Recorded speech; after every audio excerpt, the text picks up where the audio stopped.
need my microphone. There we are. That's better. Anyway. Welcome. Please controller work. Oh no. My controller stopped working. Oh, beans. Hold on, 1 second. Gotta make sure my controller works. Wouldn't that be a... Controller, why have you stopped working? Xbox One controller using configs, yes. I should probably have tested this, shouldn't I? Oh my god. I'm so sorry. I know what I have to... I know why why this is happening. Hold on a second. It is because I have launched Naruto from not big picture mode, I think. Oh goodness. Right, there we go. Right, hopefully this works. Okay. We're back to it, hopefully. Right. There we go. Okay, I think there we are. Anyway, apologies for that slight delay. But we're back again.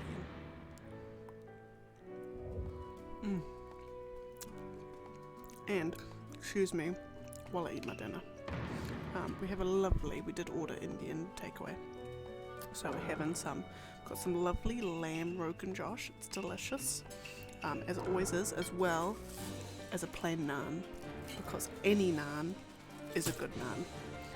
And we also have glass of water 1, smaller but glass of water 2, and then a giant glass of water to finish it. Fabulous. Alright, so oh no, that's the wrong phone. Goodness, and I've got so much stuff on my desk. Oh, and you'll also notice things look slightly different. Ish. The boys' desk is there, not there. And it's because, technically, I'm sitting on another part of the room. So we managed, so over the weekend we did a,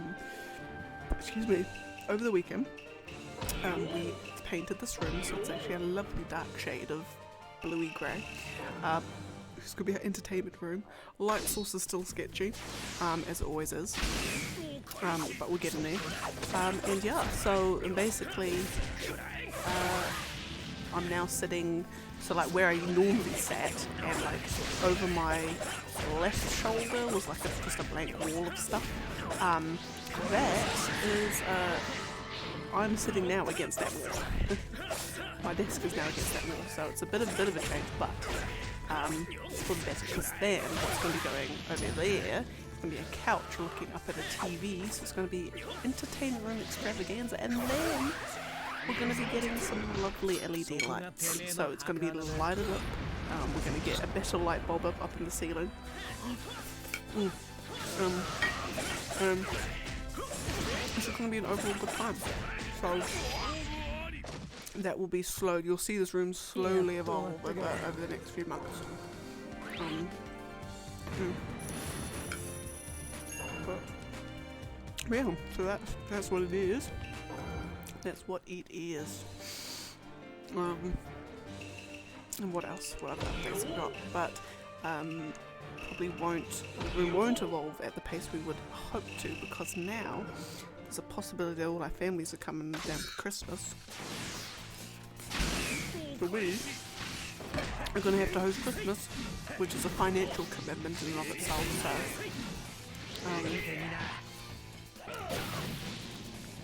yeah, it's a financial commitment in and of itself. And so we just got to make sure we got money for that. It'd be great when you're trying to impress your parents on Christmas. Like, yeah, I've got like $2, so I've just got a box of biscuits and some crackers, and that is Christmas dinner. So we're not going to be doing that. So we can't spend too much money on renovations. But it's the long way of that's the long way of saying that. Oh, come on.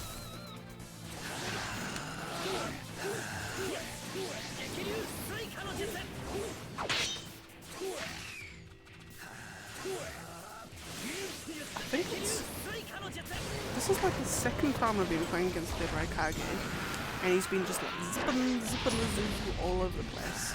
must be inbuilt into his AI. He loves his zips and his chakra dashes. But he's still no match for me. Me and my average difficulty settings fighting. It is, yeah, it is average. It's not like medium, regular.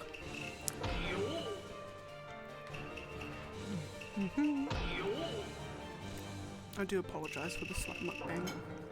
Do I apologise? No, I don't actually.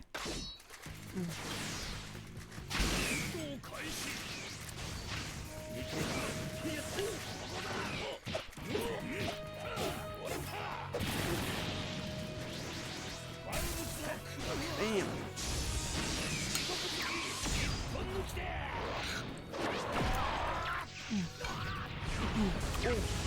Oh, that was a giant bit of coriander. Goodness. Coriander, because everyone hates it.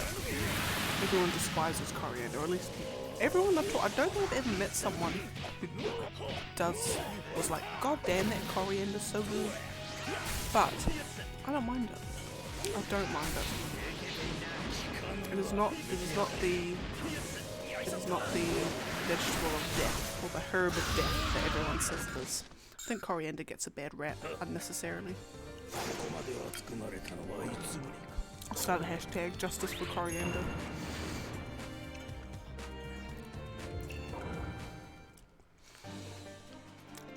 Hinata. Okay, it's Hinata for. Oh, is that air pump? Good.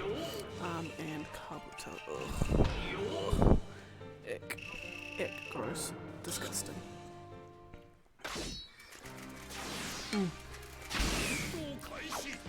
What other lovely updates do I have for y'all? Bake Off at Work news. So we had the last semi-final this week because we had a long weekend. It was on Tuesday, but oh my goodness. So someone got through by default. So this guy who doesn't really he says he doesn't put too much effort in, but he always turns up with something that he's like, you know, would take a little bit of effort to make. Anyway, so the guy that we were all expecting to, you know, absolutely smash it, absolutely clinch it. Apparently he was coming in with a banoffee. It was going to be a banoffee custard slice. He came in with nothing. We're like, what happened? And he's like, it didn't set in time. So it was just an absolutely liquidy mess this morning, or not this morning, well, the morning that he did it. So he couldn't bring in. He's like, I've got nothing to show you guys. So we're just like, we despaired. So by default, the other guy got through. What did he make? He made like imagine like chocolate truffles, but like as a biscuit. That's what he made. It was actually quite nice. He did like a little like white chocolate on top. But the other guy, bless his sweet cotton socks, he went out and bought some custard slices for the rest of us. He felt so bad that he came up empty-handed, which everyone deeply appreciated. Yeah, so now we're at the final, which includes yours truly. But I'm like, so it's me, the guy that got through by default earlier on, and then this other girl who will definitely be bringing her A game. So I have to bring my A game. So the final will probably be in a couple of weeks, or not next week, not the week after, probably the week after that. 2 to 3 weeks will be the final. So I will let y'all know how it went.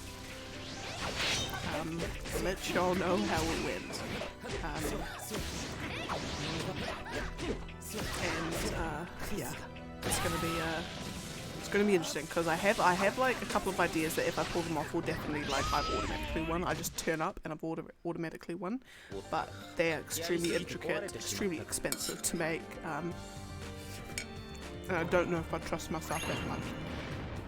So I either do the couple of safe options I've got, or I do the couple of double-edged sword ones.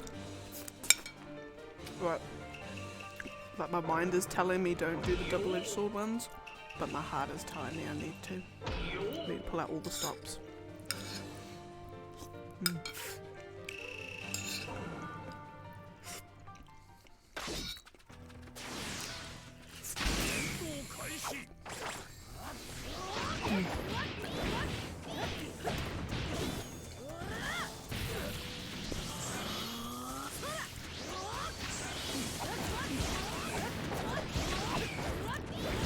And then, because the other thing too, the problem when you're cooking for other people that like aren't your family, is that everyone's got some weird, stupid preference. They've got like it's not like a preference like, oh, you know, I'm gluten intolerant, or it's not something like, you know, I can't eat dairy because it gives me upset stuff. Although one person at work does have that, but that's why. So it's not something like, you know, it's not the best preference to have, like, which is my preference, which is no sauce on anything. And when I say sauce, I mean condiments. They've got dumb preferences like, I don't like chocolate when it's on top of something. I only like chocolate when it's inside something. So do you not like chocolate? I'm like, I only like chocolate in certain situations, but only like when it's like a flavouring of something. I don't like chocolate when it's on top of something. Or they'll have something like, oh, I don't like things that are square shaped because they're awkward to eat. I like things that are rounded at the corners. It's just like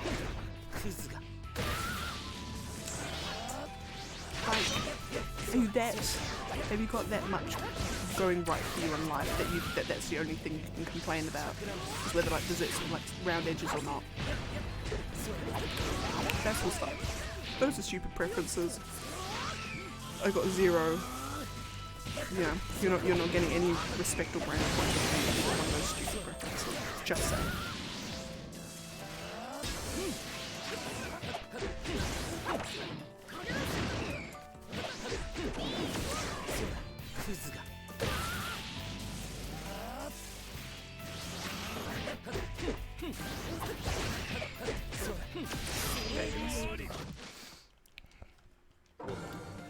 For those watching who are wondering why I'm not doing ultimates with Kabuto, for the simple fact that he's dumb and I don't like him and he doesn't deserve that. Right, next part. Oh, we're going from Kabuto to the best. To the best. Oh, no. Come on, no, do that one. Who's he fighting? Roshi. Yes.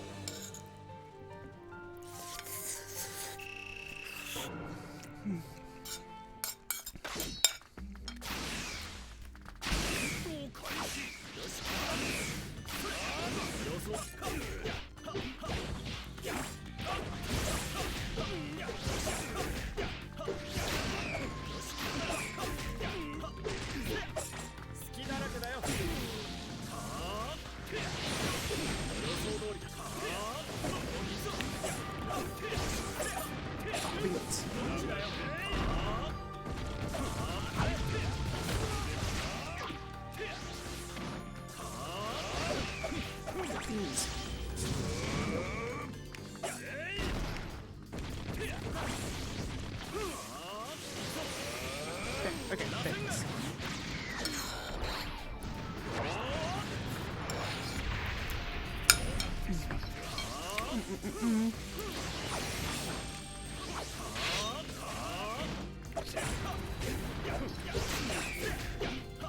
I want to get a Singa in there, but it's not letting me build all my chapter. Actually, no, he is. I'm just not. I can do my double space-time one, but I'll have definitely won. Or that. Or that. That'll work as well.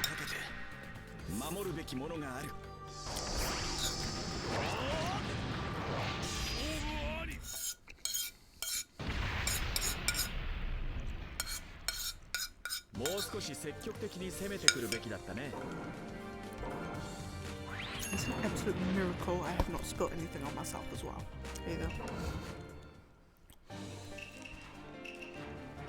no there's no stray grain of rice that's ruining my day, which is fabulous.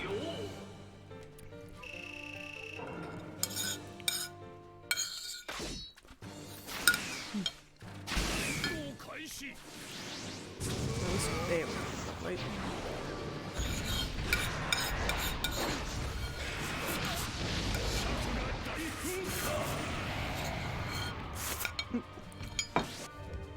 Oh, beans, controller.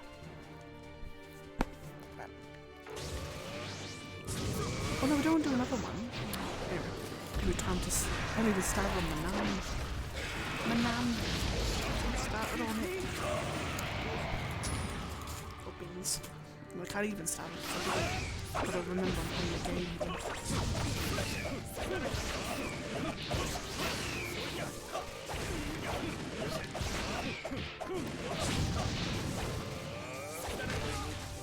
That gives me some reprieve. There we go, get him close. And yeah, lovely.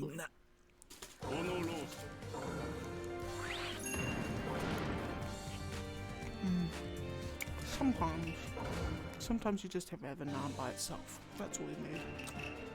Because it's delicious. It is absolutely delicious. I love naan so much. I really need to learn how to make it as well, so I can make myself infinite naan. If I'm like bored, I'm gonna make myself some naan.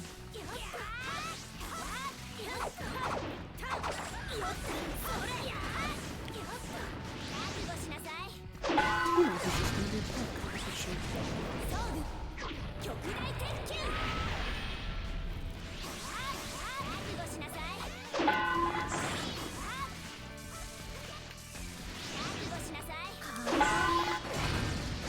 I'm gonna do like 3 of these.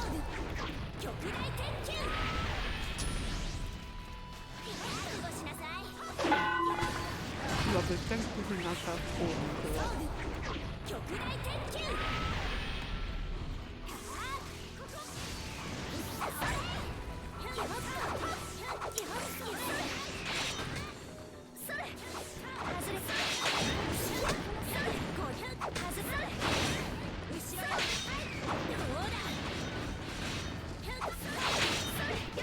Oh my goodness.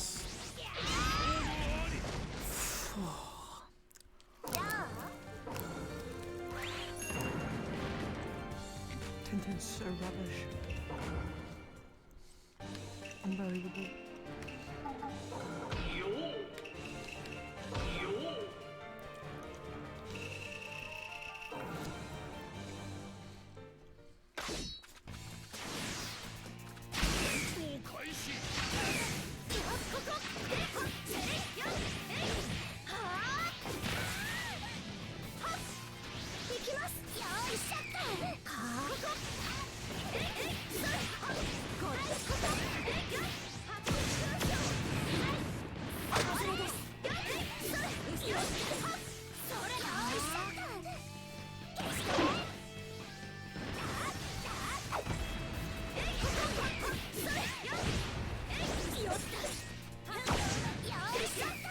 And I've also discovered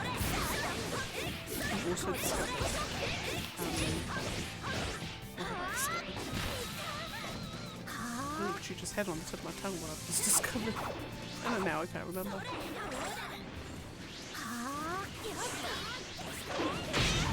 Come on.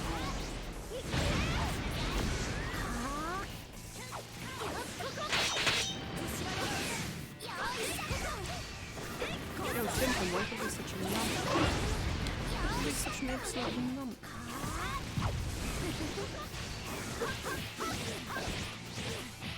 There we go.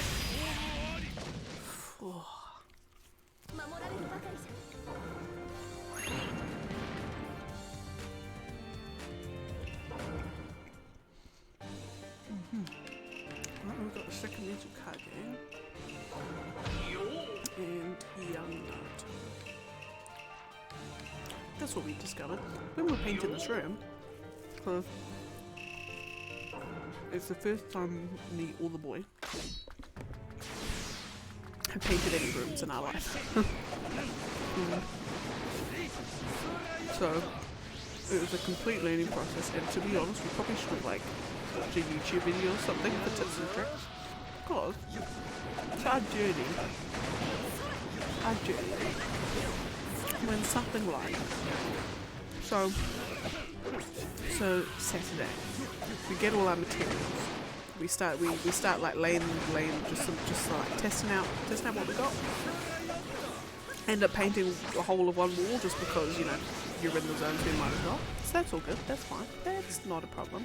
Sunday, after my Sunday stream, we start, what do? We start, you know, painting the whole room for real. So Sunday, we managed to get, you know, we managed to paint all the walls this lovely like grey blue shade. Delightful, delicious, fabulous. So then we're like, okay, well, you know, we've tried to paint all the edges. At one point we're just like, oh, screw it, we won't try and be clean, you know, we'll just whatever. So there's all this paint that's on the skirting boards around. Well, we know we need to paint the skirting boards in white. So let's just go do it. And then so it doesn't matter if we get any of our blacky grey, blue grey paint on it, because what?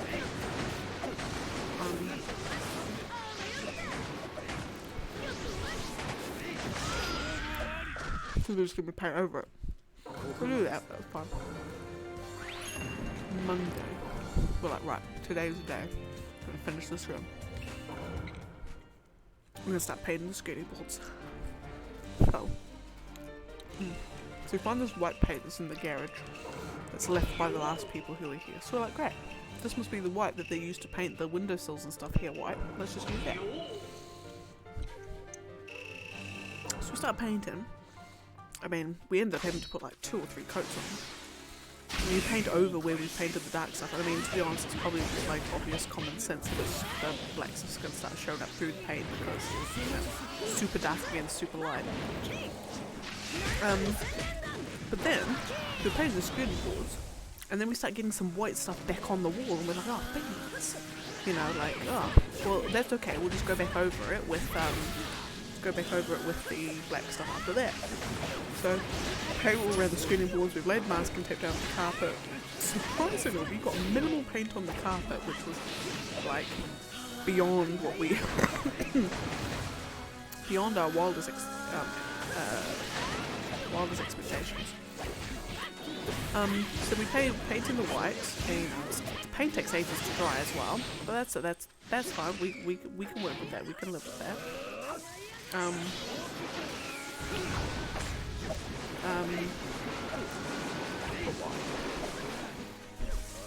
So there you go, painted that, got some white on the wall, so that's okay. Painted that, and then so then once we finish all the skirting boards, we start going back on the walls with the black stuff. But then when we're painting the walls, we're now getting our black and grey stuff back on the skirting board again. So you're fighting a losing battle, really. It's just like when we go to paint this, we get it on that, and when we paint that, we get it back on that. It's just, it's a nightmare. And you're probably asking, did you use masking tape when you were putting the stuff back on? And the answer to that is no, we didn't. So we didn't use the tools available to us. Did it the very like wrong way to do things, but And then because the ceiling's white, so then we went to go paint because we'd gone some of the black grey stuff on the ceiling, when we'd been painting. So we're like, right, we'll just go. Well, the ceiling's white, so we'll just go back over. You know, someone get on a step ladder, and we'll just go over the ceiling in the white that we've got. But then little do we realise that the white is not the same white as the thing. So now we finish our painting, we get the ladder, we look up, and it's just like these big like grey spots where we painted over the thing. And it's like, and it wasn't even a grey because the other paint hadn't dried. It was literally just grey because that's how different the white was from the ceiling white. So that was fun. So now it's even more noticeable that we've done to touch up. And I mean, this time we just gave up and didn't try and get white stuff back on the, trying to do the white touch-ups so close to where it meets the blue. So, long story short, it's not the best painted room, but for us who've done it for the first time, we gave it a damn good go, and I think for what we managed to achieve, I think it looks damn good. I mean, you come in, you don't even notice the extremely rough edges on the skirting board, but you know what? It builds character. At the end of the day, it's ours. We painted it with our skill, and it works. It works as a room. Hello. Where's the room? You listen to me talk about the room. Yeah. Yeah. It's getting bluer and bluer. I think it's just the lighting. In different lighting it looks blue in this light, but then in like the normal daylight it looks more grey.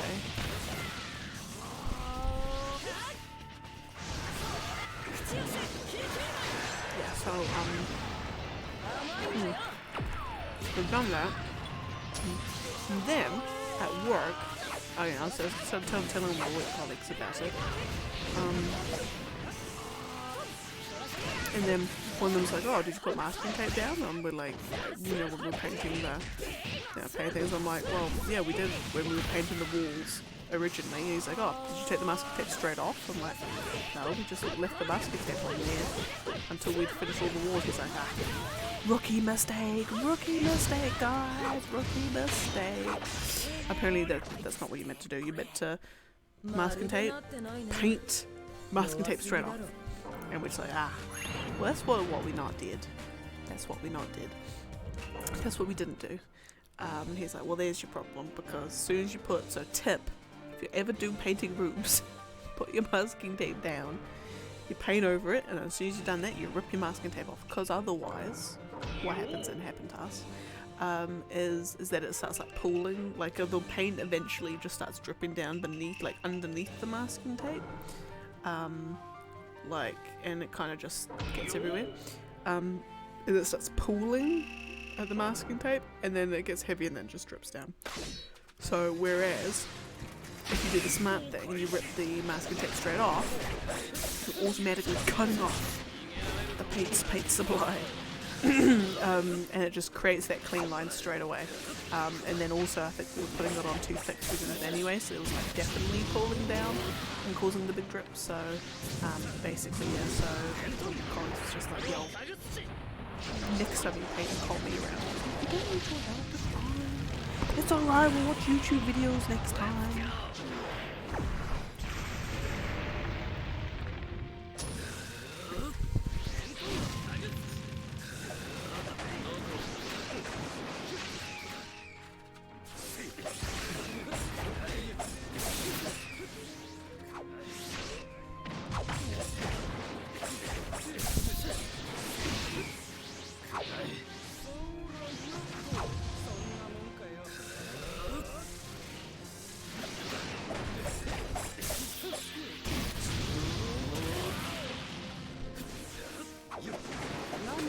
Silver lining in all of this, obviously, is next time we paint a room, it's going to be fabulous, because we're going to know what not to do.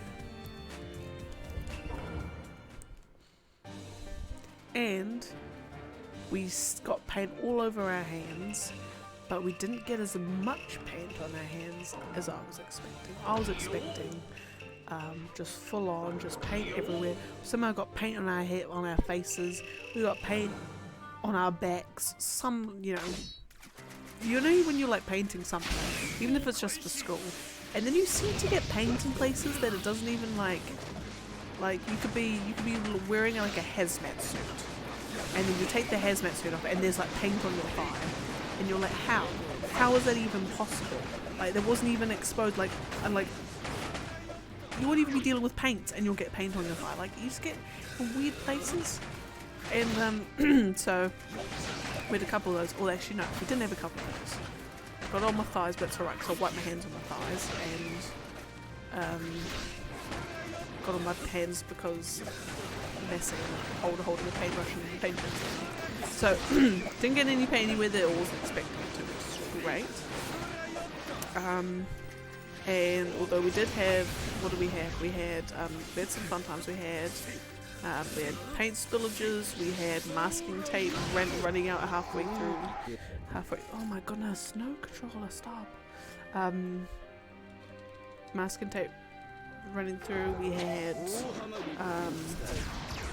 did we have everything we could possibly have when you're painting a room? Probably not everything. Yeah. If we were right, well, we had paint falling on the carpet, although that's our mistake for not really putting proper sheets down.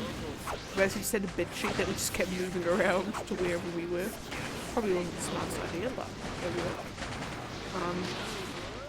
The paint trailed through the house, but not like super obvious paint. Because the beauty of having grey carpets is that grey paint is less obvious. Yeah, that's pretty much it. That's the house painting saga anyway.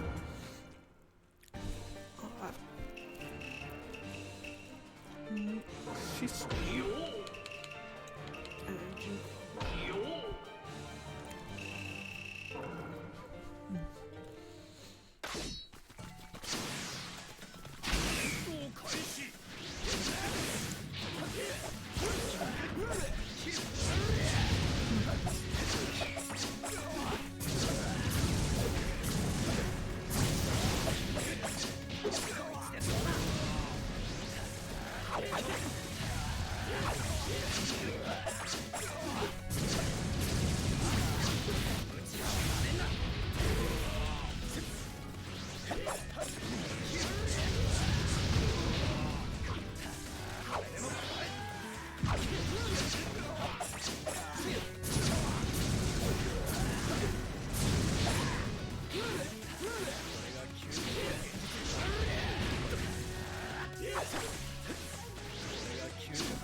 come on. No! Hey, okay, look. Oh my goodness, that reminds me. Oh. Don't know why my voice might get so phlegm in my throat. Anyway, oh my goodness. I need to tell you about the stairway we went to. Oh, I feel like it's probably like far more commonplace than we've been used to, but us it was completely unexpected. So, excuse me, we went to a restaurant on Sunday night because Monday was a public holiday, so we were like, why not? It was very much a spirit of the moment thing as well. I'm just like, we were like painting the room on Sunday. I'm just like, you want to go somewhere? And he's like, yeah, I guess. I was like, right, done, book the place, let's go. And it's one of the like the nice restaurants. Well, we've driven past and we've heard it's nice. Nice restaurants in the place that we've moved to. So went in. You know, we knew it was like a craft beer kind of place. Like it loves its craft beer, but it's also like a nice pubby restaurant kind of thing. You know, it does the whole quiz nights on a Tuesday, happy hour on a Friday, kind of shebang. So we're like, we weren't expecting. You know, we didn't even know what to expect. We looked at the menu online, and you know, it looked pretty good. It had everything that we generally tend to have. Oh my goodness, seriously, you want to like not? Yeah, had everything that we tend to like to order, which is great. Always helps. So we went there. Oh, and we also, the reason which probably as well is in one of those like random magazine newspaper things that you just get randomly in a letterbox. Browsing through, and they had a voucher for they've got like a cool like skillet cookie dessert, and so they had a little like little ad on one of the pages for this place. It's like, oh, rip out this little picture and show it to the thing when you dine in, you get a free skillet cookie with your meal. So I'm like, yo, free skillet cookie, sign me up. So anyway, so I ripped that out. The boy had actually put it in the recycling bin, so I managed to fish it out and grab it out. Anyway, so we had my little ripped up piece. So that we came in, got sat down, had an alcoholic cocktail, which is very, might as well. might as well. But it was, oh my god, it was amazing. It was so good. It was fabulous. Anyway, so I had that. Ordered some garlic bread for starters, which was on like Turkish bread, so it was like had the added like herby taste to it. Herby taste, which was fabulous. And then, so then we ordered, so they had like a stone grill. So normally when you order like stone grilled meats, they cook the meat and then, you know, give it to you. So the boy had a prime cut and I had a ribeye steak. So we, you know, expected that, you know, and then they serve it on like a hot plate. So it comes out. So the waitress like we had like a big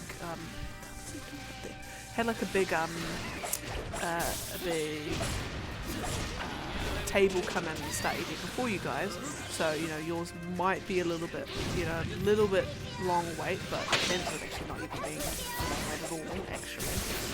But then they bring it out and I'm just like that's either the rarest steak I've ever seen in my life, or they haven't even touched like they haven't cooked it.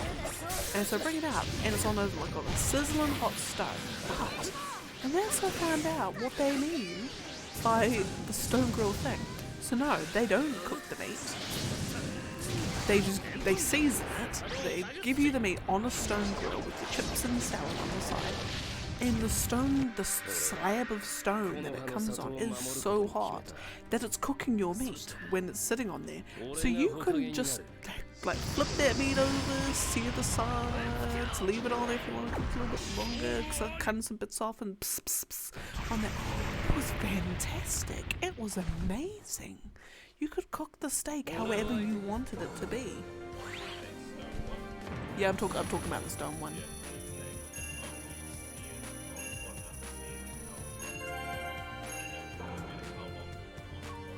Yeah, it's not going to cook in the middle. Ah, well there you are. So it's only hot enough to sear. Yeah, and then you go, ah. You putting the fire on. Yeah. Oh. Yeah.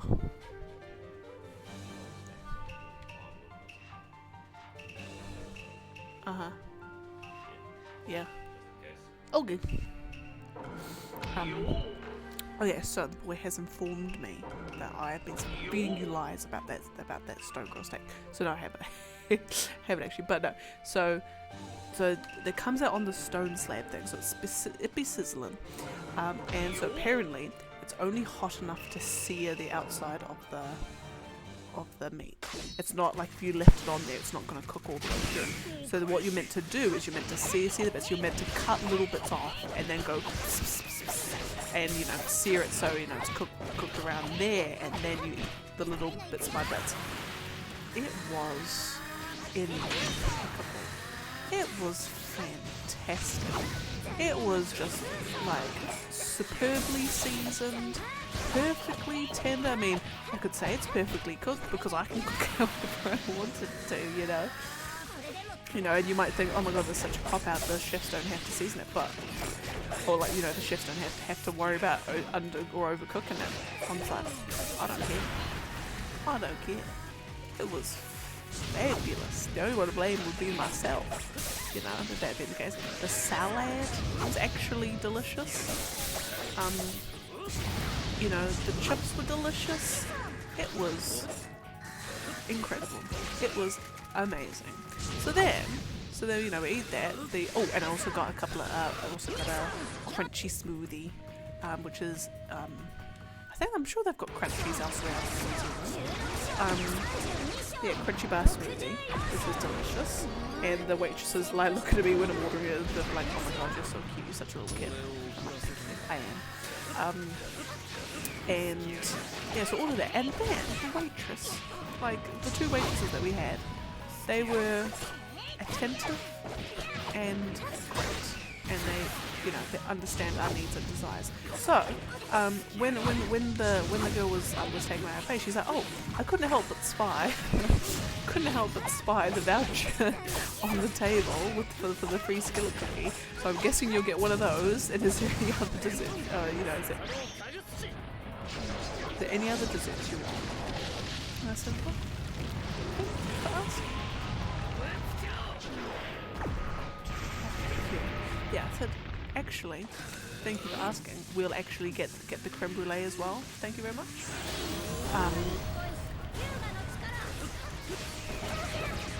Lovely. So not only did we didn't have to order the skillet cookie, because she already knew that we were going to be ordering it anyway, so she just punched that in.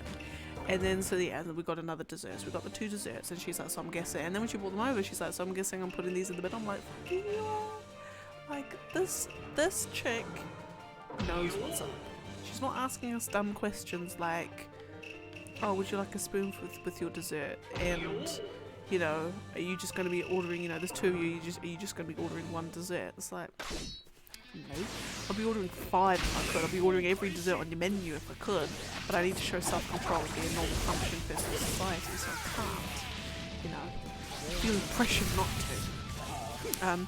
But yeah, so then we brings the desserts over. You know, desserts generally don't take too long to remember. And the skillet cookie was like, they had this little baby skillet, and it had a cookie. It was like the whole thing was a cookie, and it was delightful.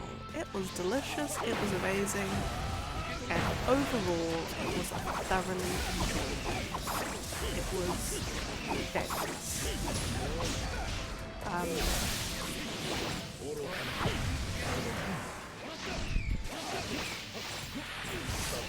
So, it was, well, I mean, we're definitely going there again, because it was also the first time in a long time that I've really struggled to pick something to eat for the mains, and not because like I don't like anything, but because I want everything and I have to pick one. You know, they had like a really nice like looking pork belly with seasoned vegetables. They had some like really nice like boiled chicken. They had the ribeye. They had the prime cut. They had a venison Denver leg. Oh man, it was incredible. It looked incredible. Lamb shanks, like whoa. Oh, and then even the pasta dishes. I don't generally tend to look at the pasta dishes, but even they look nice. It's just like, man. So it's great that we've got this place right under our noses as well.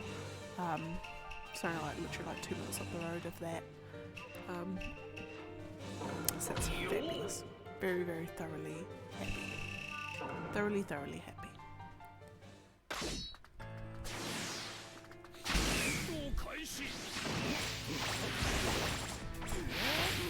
And 2, because I am a aficionado's the wrong word. Let's say I frequented many a pub quiz in my lifetime. In my short lifetime, I've frequented hella pub quizzes. So I'm a bit of a veteran on the track, one might say. But also since it's moving from a hometown, I actually haven't gone to any pub quizzes.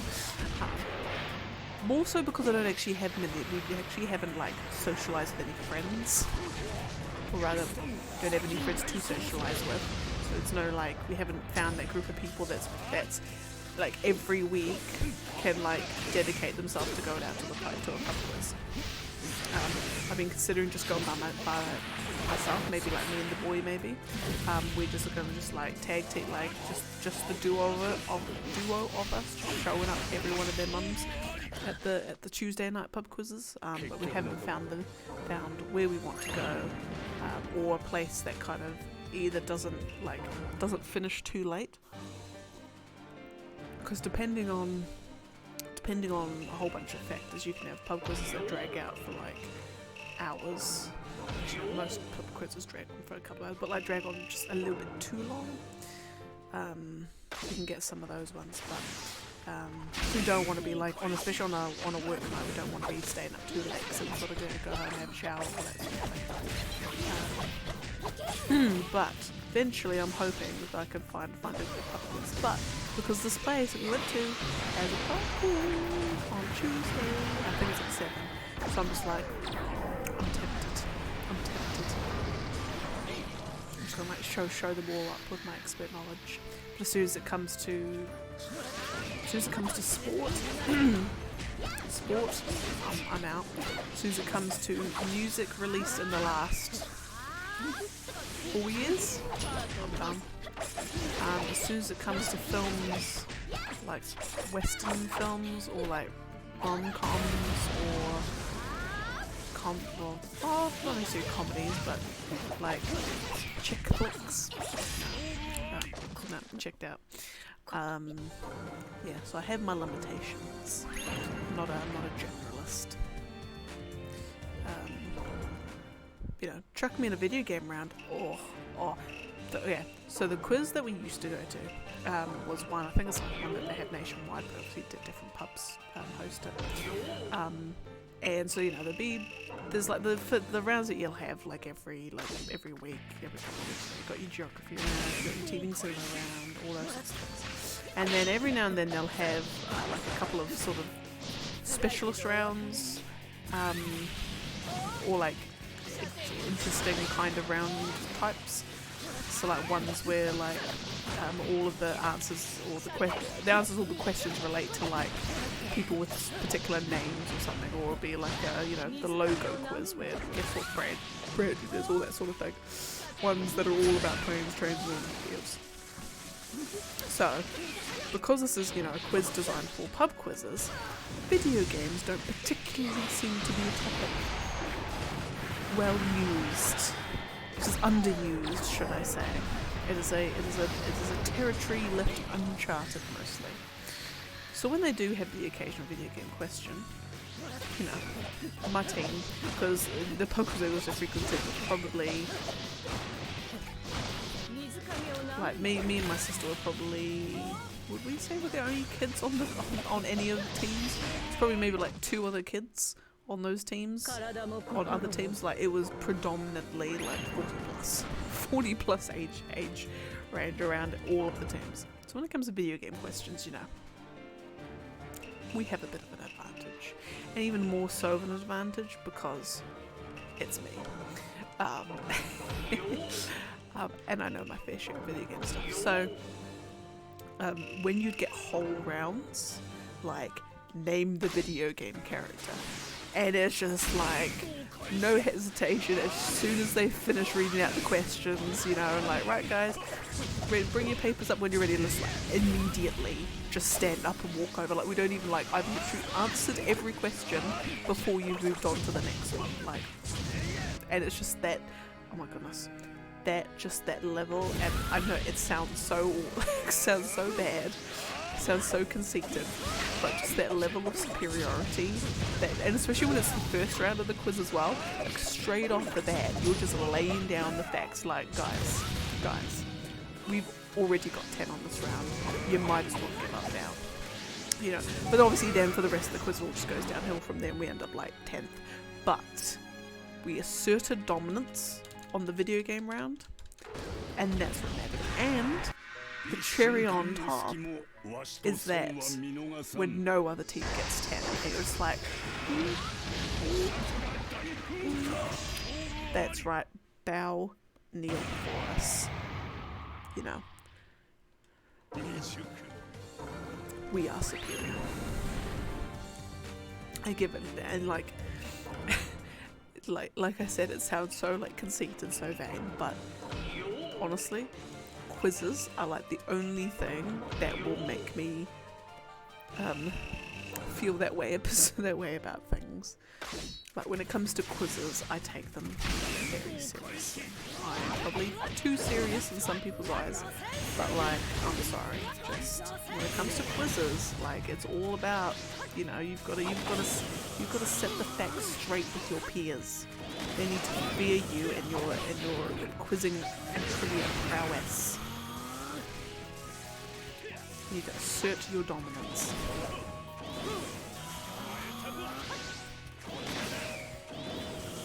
Yo, Roshi, what up? Do you want to just like stop moving? There we go, fabulous.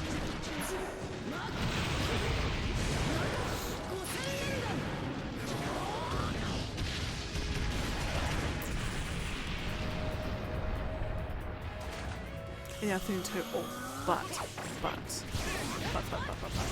As seriously as I take quizzes, I don't take them to the point like, at the end of the day, like really when push comes to shove, it's a quiz at the end of the day. It's not a life or death situation. You know, if something, you know, if the way that if the people who've set the quiz have gotten some detail of the question wrong, or whatever it be, you know, you just go along with it. It's not life or death situation. It's not millions of dollars at stake. Although, if it was a quiz tournament where it was like there was millions of dollars at stake, I wouldn't be saying this. But I've been, there have been some teams that I've been on, you know, just once. Some of the teams that like frequent the pub quizzes to go to. Oh my goodness! Oh good golly, Jesus beans! You know, they're all over 50. That's one thing, but my goodness, I've never seen like, and I thought I took quizzes seriously. Like this is just a Tuesday night quiz that you have every single week, and the prize is like $1. The prize is just like a $30 voucher for the pub that you're at, you know. And my goodness, like if you say something and you can't fully 100% back yourself up on why you said that as an answer, like they will just like not even give you the time of day. Like they will just like not even. They will just assume that you're dumb, and you just said that because you just wanted to say that. Yeah, and then I went with one of the teams, went with them to a fundraiser quiz. Just, you know, one-off fundraiser quiz. You know, the quiz itself is written by some people who, for whatever school or whatever society it is fundraising, you know, they just pull something off the internet or something, you know, or they genuinely write themselves. When I wrote my quiz for my school fundraiser, I wrote it by hand. It was fantastic. I had some absolute fantastic. Anyway, back to the story. So, went to this school fundraiser, and there was one question, and it was, what is the name? What is the occupation of someone who performs brain surgeries, operates on the brain, or, you know, that's it. So the answer, of course, for those who know, for those who don't, answer, of course, is a neurosurgeon. So neurosurgeon is the answer. Neuro being brain, surgeon, you do surgeries. It's, like, literally, I don't think any team didn't put the neurosurgeon. But then, so it was a round, and you know, the team I was in was 100% confident. We got 10 out of 10 on that round. I think it was pretty sure it was a general knowledge one. I feel like it was a general knowledge. But anyway, 10 out of 10. So then comes the score play. We got 9. We're like, oh, 9. What did we get wrong? We got nothing wrong. What is this? So then, I'm pretty sure it was the first question there in the round. But anyway, it gets the answers. And it's like, right, yeah, so what is the occupation of someone that operates or performs on the brain, whatever? And then the person said, answer is a neurologist. And my goodness, the uproar in the room. People are like, what? What? No, it's not. And you got people like, no, it's not. It's a neurosurgeon. And then the poor person standing, you know, the poor MC, the poor host is just standing there like looking at this piece of paper. Like they've got no idea. They're just reading what's on a piece of paper. They're not in any position or not in any mind to start like debating with a whole bunch of angry regular quiz goers what the correct answer is. They're like, well, it says here that, I'm sorry, it's a neurologist. Like, that's what it says on this piece of paper. And they was like, the piece of paper's wrong. Like, no, it's not. We demand that we all, like, you know, demand that we get marked correctly for the correct answer because this is so BS and blah blah.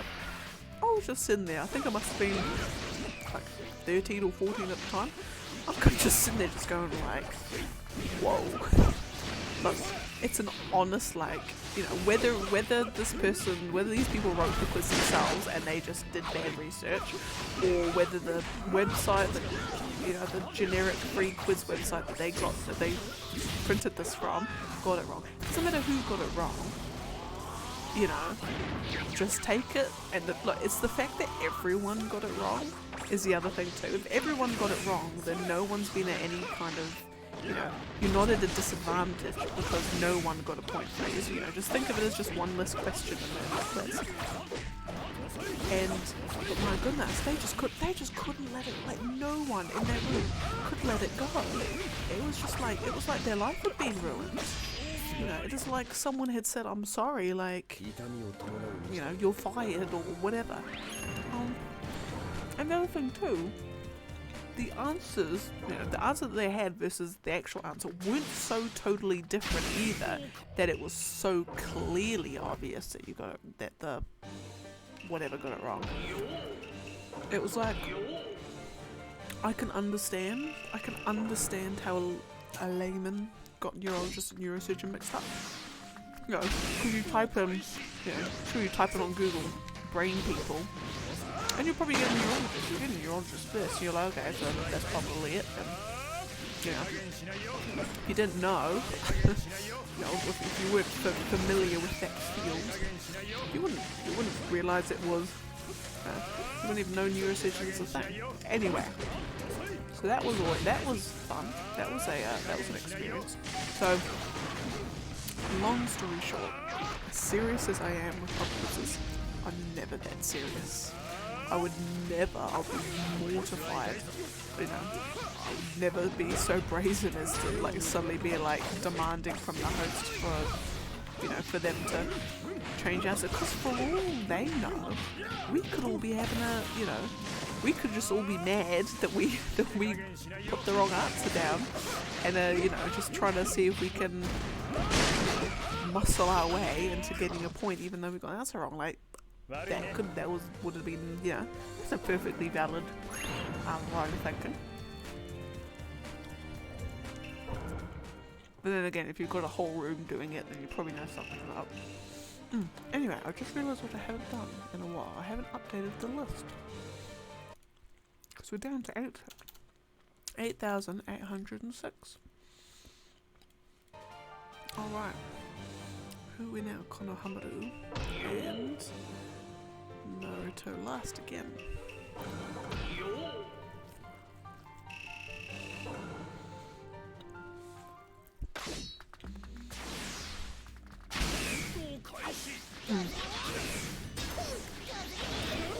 It was also pretty great. Like, you'll always get that, it's always great when you go on a quiz and there's, you know, you get that one question that's just about, like your thing, you know, when you get like it's like, you know, what anime features characters such as Sasuke, you know, Sasuke Uchiha, and you're just like,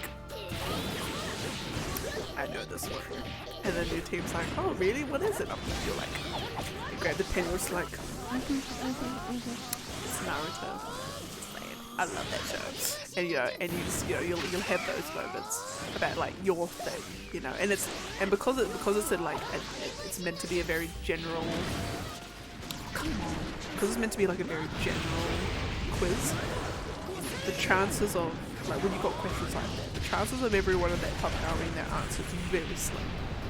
So it'd be like, you'll be the one or two teams that gets that answer right, because you just happen to have someone on your team that knows that sort of thing. And you always get that, you're just like, Naruto. Or it'd be like, your favourite game franchise would be like, you know, what year did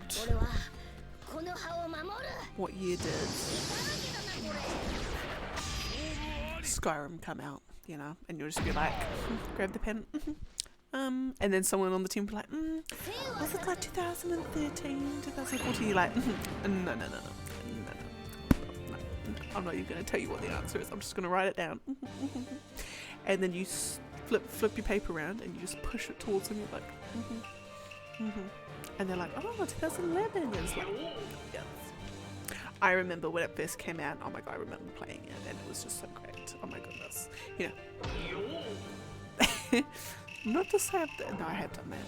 Well, I haven't done it as, like, smartly as that. but you know, when it's, you know, what's it been? It's been like Final Fantasy. There's been a Final Fantasy question. There's definitely been a Zelda. Oh, there was an Ocarina of Time question where they had this is the intro to what game on the Nintendo 64, and it was just like as soon as you see the, you know, you see the hill and you're just like, and then you see the sunrise and you hear the like whatever, you're just, I'm just like, boom, done, give me that paper, send that paper on through, you know, and then just like, whoosh, done, love heart, sign your name next to it because you need people to know that you were the one who knew that answer. Yeah. So we had, I remember we had a question. There was a video game characters question that me and my younger sister, we just like, give us the paper, just sit back, relax, get a drink, leave this to us. We got this. And we did got this. 10 out of 10. I think we were the only team to get 10 out of 10 as well, so just anyway. But then again, because it was like a generalized quiz meant for general people, like it's an easy 10. Like if it was a quiz designed for people who played games, like it wouldn't be an easy 10. Yeah, it wouldn't have been. It would have been. It wouldn't have been an extremely easy 10. It's like Sonic, Eggman, Master Chief. They might throw in like a Proto Man or something, or they'll throw in a Sly Cooper. You know, they'll throw in a Dexter, that sort of thing. But generally, like it would be 1 star, super easy difficulty in a normal like video game character quiz, but in a general quiz frequented by people who don't play, wager most of them don't play video games on the regular, it's average to semi-hard for them, so there's that. But yeah, so had that, had a couple of like, you know, Avengers questions or like Marvel MCU questions. I was like, well, I think I'll watch those films. I'm sitting, pass that on over, I got this. Although, in the roughly 11-12 years that I was going to this quiz, well, because it's been going on for absolute ages, I probably, from what I can remember, I can only remember 3 questions ever about heavy metal music, or that relate to a heavy metal band. I remember there was one that says, what is this band? And because the quiz that we go to, they'll often have videos embedded into it, so, you know, what is this band? And they'll play the clip and what band is it? And it was Poison. So there's that one. There was they had a round, and it would have been like, God, it would have been one of the rounds like 9-8 years ago. And it was like opening song riffs, and they had one, and I think it was either a Led Zeppelin or Metallica one. I can't remember which one it was. I think it was Led Zeppelin. I think it was Stairway to Heaven. Yes, they had that, and then there was one other one. I'm trying to remember which one it was. I feel like it was Metallica.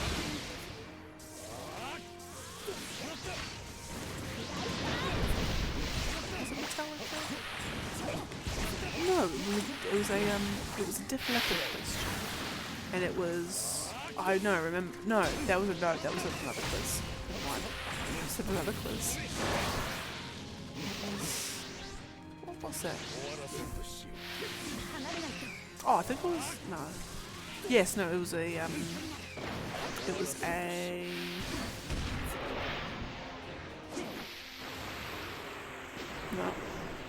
no, I can only remember 2 questions.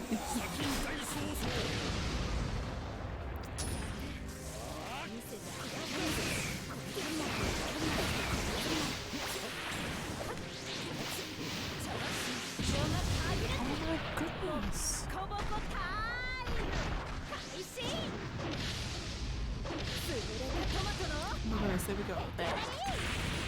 Lemon into whips. There we go. I'm just trying to think.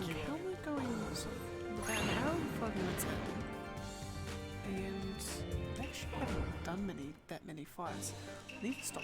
No, I don't need to stop talking. I need to pay more attention. No, I've already done that. Right. Orochimaru and Hanzo. Anyway, yeah, so I can't actually remember what the third question was. So there's 2 questions I can remember my 12 plus years ago into this quiz that were heavy metal memory. Because you can tell that whoever's writing these quizzes doesn't like heavy metal music or video games. Really. They don't like the good stuff in life. They don't like fantasy films. They don't like, or they don't like cool. They're not like cool films. They don't like cool films, heavy metal music, or video games. Basically, they're boring. They're dumb. Stupid. You know. The best quiz that I've ever been to was a fandom quiz. It was at uni. I went with a bunch of mates. I went with 2 mates and then their friends. Their classmates. But it was a fandom quiz. Oh, it was fun. It was probably one of the best quiz I've ever been to, purely because it was actually like solely focused on material that I liked. So they had Star Wars questions, Lord of the Rings questions. They had a couple of Sherlock and Doctor Who questions. They had supernatural questions. They had Game of Thrones questions. They had, I think they had the popular video games. So they had a couple of Final Fantasy questions. They had a couple of... What was that? Was that Halo? No. They had a couple of... I say it was Elder Scrolls, or like just general World of Warcraft, Elder Scrolls, something else, Sonic, Mario, Zelda, those sorts of ones. Yeah, and it was fantastic. Like, we didn't win, but we came... I think we came second. We came second or third. I want to say we came third. Yeah. But that was more so because... Yeah, that was just cause. But yeah, so yeah, that was it. And I think we went to there was another like a Harry Potter thing. Oh, Harry Potter was the other kind of campaign. Yeah, and then I went to a fully Harry Potter themed one. And yeah, so that was good. That was real good. I do like it when I go to specific ones. Probably actually see. I need to find more quiz quizzes. I need to insert myself into the quiz circuit area. Because there was a point in time where my family, because all of my family is into quizzes. It's just something that's just been. We love a good trivia game. Like, whether it's to show up one another with how much we know, there might be an element of that, I'm sure. But all of my family absolutely adores and loves quizzes. So we would often frequent whenever there was a quiz fundraiser in town, a pub quiz, whatever. We would do every endeavour to be there. To the point where we kind of became a bit of a force to be reckoned with. Your average ordinary family sitting at a quiz, waiting for this side, and then we walk in and it's like, they're here. Just like, you just walk in, just like, get yourselves ready, because you've got no chance now that we're here.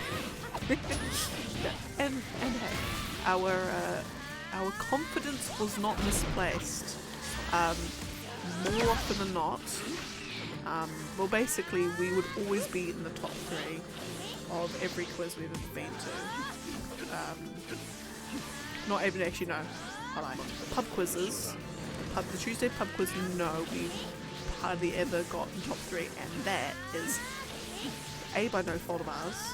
Well, actually, no, it is my fault of ours, we're just obviously not getting the questions. It is a general harder quiz. It is one of the harder quizzes that we go to, but there's like groups of people that sit at the back of the pub where they've got their own little screen, and the quiz, like, they're not like in a line of sight of like anyone. They could be sitting there on their phones going blah blah blah blah blah blah blah, and no one would be any the wiser. So most people in that pub was reckon that that's what's happening. They're on their phones because it's the same, like 3 teams that seem to win every single time. And look, I know that there are just some teams and some people that are just absolute like geniuses, and those exist in the world, you know, like the chase is a thing, but consistently for like 10 years straight, I don't think. Anyway, so all the fundraiser stuff we were forced to do with, people would shudder in fear. They were like, oh mother, why do you cry? Why do you cry so? It's like, oh dear, they've turned up. You know, we have no hope, we might as well just leave now. Let's just pack it in, we've got no chance of getting first, you know. We need to get first to win the prize money, to, you know, to save our dying son. But we can't because they've showed up. You know. Oh my god, that went dark. I shouldn't say that. That's so bad, I shouldn't say that. Anyway, it was where was I even getting to in there? Yeah, so we kind of, you know, over the years we managed to cement ourselves on the quiz circuit around town. You know, we were the, you feared us. So now that I've moved somewhere completely different, no one knows me, no one, you know, haven't made a name for myself, I need to establish dominance. I need to bring that back. You know, even though I haven't got my fam with me, it's just the boy, and the boy is not a quiz person by any stretch of the imagination. I don't think he'd even been to a quiz before maybe. So there's that. But 2 of us, we are going to absolutely smash it. We are the ones who can, and they're like, oh god, it's the dynamic duo, it's the deadly duo, it's the something, the terrible twosome, the cruciatingly crippling couple, something like that. And we are going to establish dominance. It's going to be fabulous. I'm going to quit my job, so I'm going to be professionally quizzing.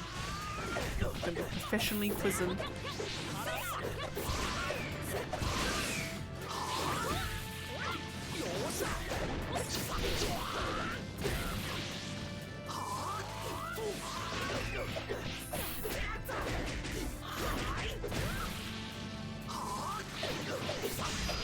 Here we go.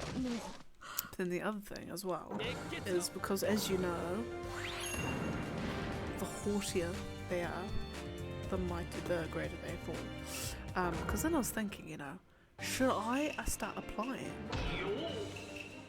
for game shows? Like, chuck me on the New Zealand Chase. I got it. Chuck me on Who Wants to Be a Millionaire. I'll go in there 3 times and I'll be a 3 millionaire. Oh my goodness. Ah. There it is. You know, I'll be a 3 millionaire. But then I was thinking, oh wait, no. I choke in pressure situations. So wouldn't it be the ultimate irony? I go on a show like The Chase, you know, absolutely crushing it on the local pub quiz circuit. I go on something like The Chase, and it's like, which of these is not a primary colour? And it will be blue, yellow, and green. And I'll be like, blue. And they'll be like, why'd you say that? Because I'm locking in those lyrics, and they'll be like, okay, and oh, sorry, it's green. And I'm like, oh, you said primary color? Oh my goodness, I thought you said least or whatever. That's what would happen, and I would embarrass myself nationally. I would be embarrassing myself publicly. I would be a disgrace, and my family name would need to be. My family name would be tarnished. I wouldn't be able to. I wouldn't be able to go out in public. I would have to hide from society because I had embarrassed myself. So my family would shudder to look at me. They wouldn't be able to look at me. Yeah. So that is the reason why I would never go on a public quiz show, because my my fear of doing so rubbishly and so publicly is that fear's would keep me from doing it. But then when I think about it, I'm like, God damn, I would love to be on the chase. Imagine if I did it. Imagine if I won, you know. Because like you're watching the chase, and when they do those like rapid fire questions, so like the start when you have to like go up individually and they ask you how many things can you get right in like 2 minutes, and then you get points or you get money for each question. Like they're generally, because they rapid fire, they're generally like easy general knowledge ones, and then you're just like, oh my god, you get people who are just missing it all. And I can understand that under pressure you're just like just got no idea, you know, just say the first thing that comes to your head.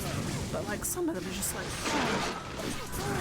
I could get me up there, I would smash every single one of those, but then you know that as soon as you do, you would choke just as easily.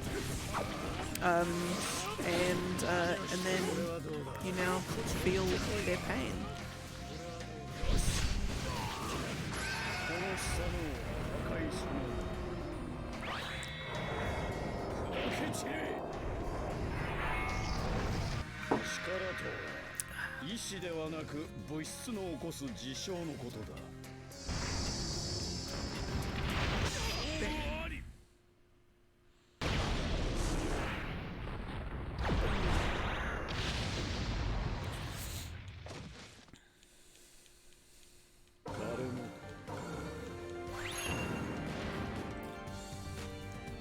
Also, almost wasn't on a game show though.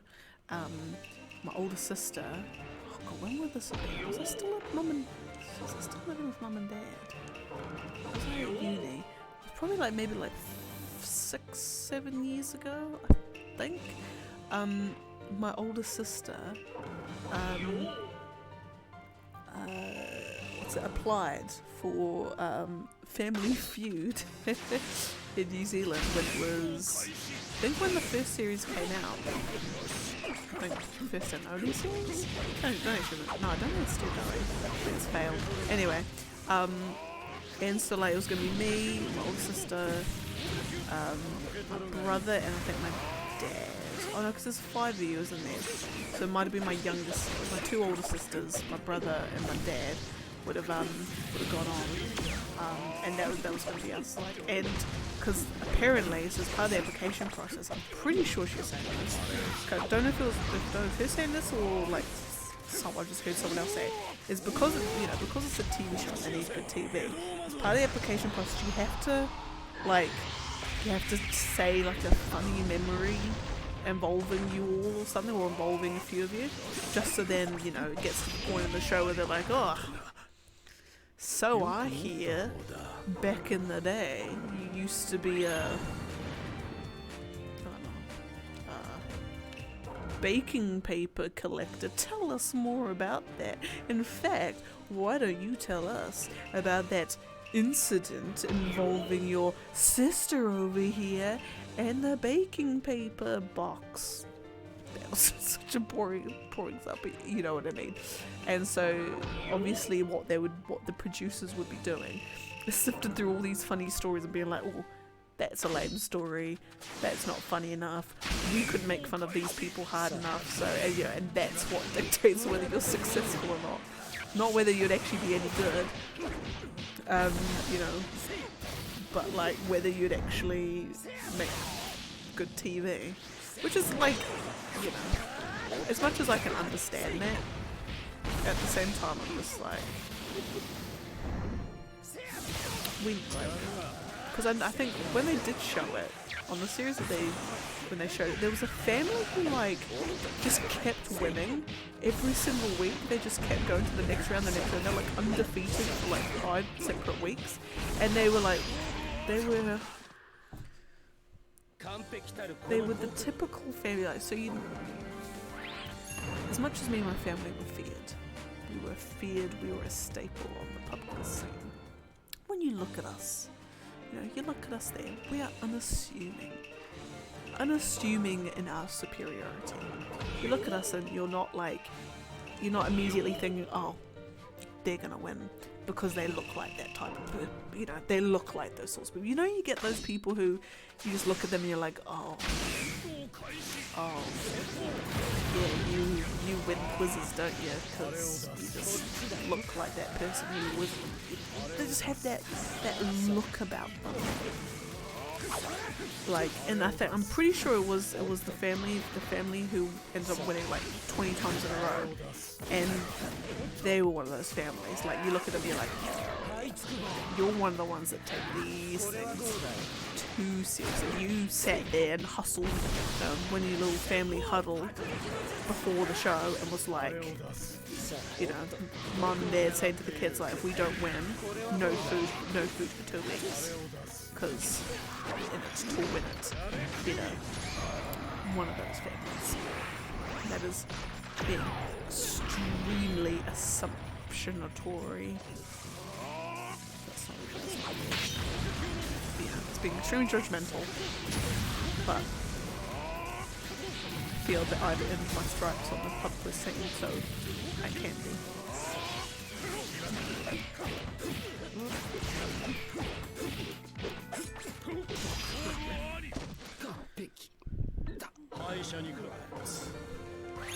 After the next one, I will update the list. So we've got Uruka and Kaguya.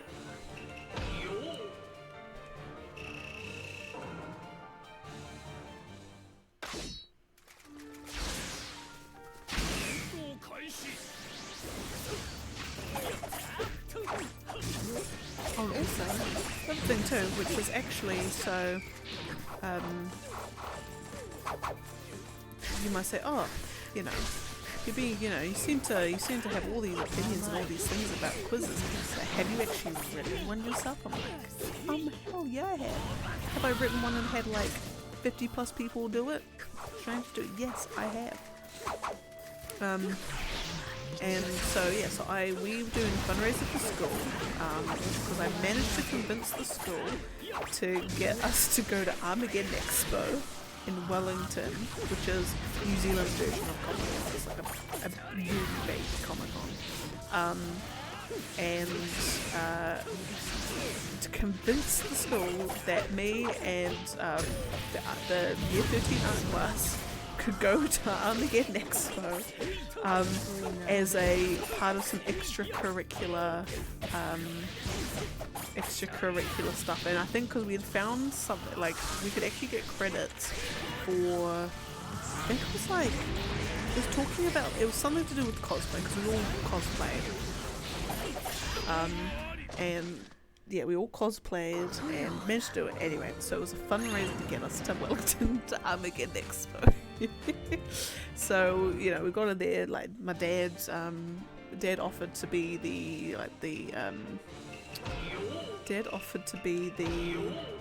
what's the word? Quizmaster. I offered to write the quiz because I was so excited to write a quiz. You know, we had people take the vote and everything. Writing a quiz is extremely difficult, I must say. It's actually hard. And it's not hard in the way you would expect. In which it's not hard to, I mean, it's hard to find a variety of questions. Like, if you were writing a very, very focused quiz, so like, it is a Naruto quiz, you would have a far easier time doing it than you're trying to cover a really broad range of topics, because, like, how many different topics do you cover, you know? You include, like, because I had questions in there for, like, I had some, like, words teaser ones, so I had a couple of, like, cool rounds. So ones where it was like there's like a sequence of something and you have to fill in the blank in the sequence, you know. So like the prime fill in, there's like prime numbers and what's the next prime number, or Rita and Monica and Sandra and blank or whatever. You know, had a question about clouds, like what cloud is this? Managed to throw in some of my little touches here and there. So like my celebrity crushes at the time, I'd have questions about them. My fictional character crushes at the time, I'd have questions about them. Like It was very much me. If you knew me, you're like, oh god, this is written by her. God damn. Jesus lady. You know, but hey, like I think it went well. I'm pretty sure it went well. We weren't able to get a bar license in time, so everyone was as sober as hell. So we didn't get many bids on the raffle, or the mystery raffle like we were hoping for, which was great. But anyway, but writing quizzes, as much as it's trying to find like how many variations of question, like you know, you have to ask a variety of types of questions, so it's not like you can't just have the what date did this happen, what date did this film come out, who played so and so in this film. You know, you want it to be a little bit more interesting. You really want people to think about it. So like, you know, what type of cloud is this? You know, which of these three people hasn't played this character?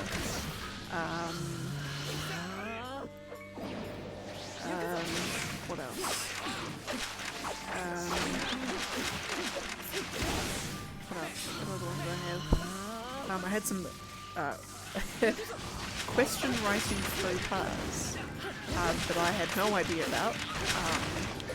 And my dad, when he was reading out the questions, he's like, I'm not gonna say that.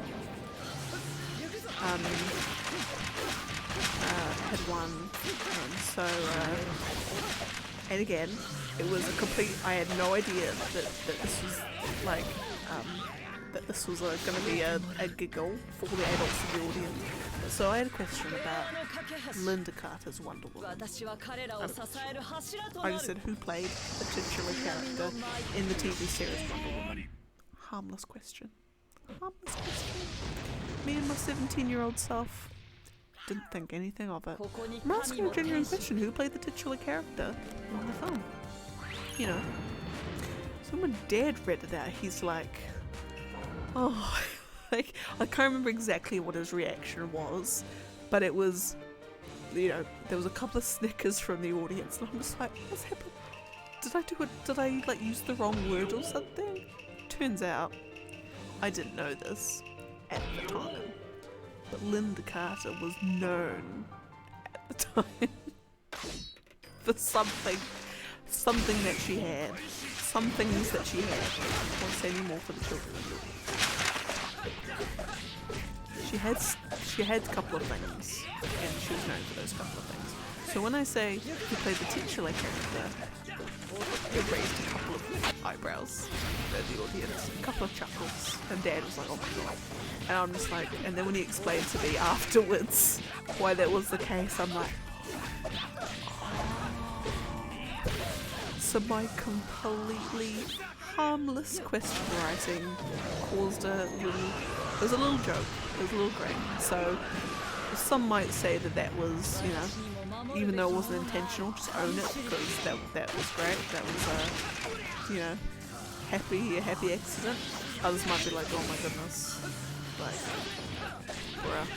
Anyway, long story short, writing quizzes is not easy, because the other thing too is that questions that are easy for you could be mind-bendingly impossible for the person next to you. You know, like, you ask me any Final Fantasy question, chances are I'll probably get it. You ask my mom a Final Fantasy question, she'll be like, so what? What then? Oh, is that game that they play sometimes? It's got like the people who run around and with swords and stuff, like, you know, that. So, Final Fantasy question is piss easy for me and impossible to answer for my mom. So you have to like keep thinking about what kinds of questions are easy for the general, like the ordinary average person. You know, which questions are you can reach a far greater number of people accessibility wise than others, you know. And then obviously you want your more difficult questions, You know, you can't keep things also so general that like you can't ever have a specific movie question, and woe be you if you've never seen the film, you'll have no idea. It's like you have to have some of those questions. I mean, I guess that's the whole point. You know, well, not the whole point of quizzes, but like, you know, it's just it's a given. It's a given. You know, a quiz isn't going to be so general that if you haven't seen the film, it's alright, so you're just going to ask a specific question. But then it's like, okay, when you do have those instances, how do you know that that question is not also impossible? Like, I don't know, who directed The Raid? Like oh god, was it Malaysian or Indonesian? Malaysian or Indonesian film about like police, a group of police that invaded an apartment block for drug wars. Absolutely fantastic film. If you have not seen it, go watch it. If you love martial arts and you just want a focused, tight, well directed, well acted, fantastic fun film, go watch The Raid. Anyway, who directed it though? I couldn't even tell you, but I do know it's someone who's not in Malaysia or Indonesia. I think it's like an English guy. So most people, the general audience, probably would never have heard of it, so they'd have not a single clue who that possible person could be. And he's not like a well-known director of a particular genre either, so you wouldn't even be able to take an educated guess either. So like, let's say, you know, if you showed who directed, what's a really good example? Who directed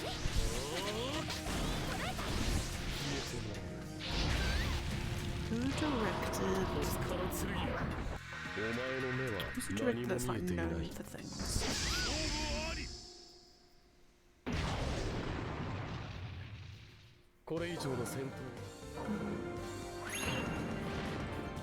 All the famous directors are just completely escaping my head right now. Who filmed The Poseidon Adventure? You know, it's not James Cameron, unless it is. Before I go say something that categorically false, I'll just check first.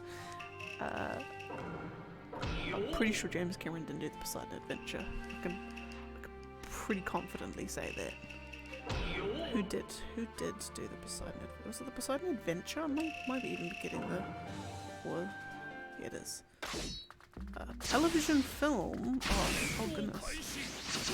Oh goodness! There's a film series, a television film, and a 1979 film. Goodness, well, I think I'll be talking about the TV film.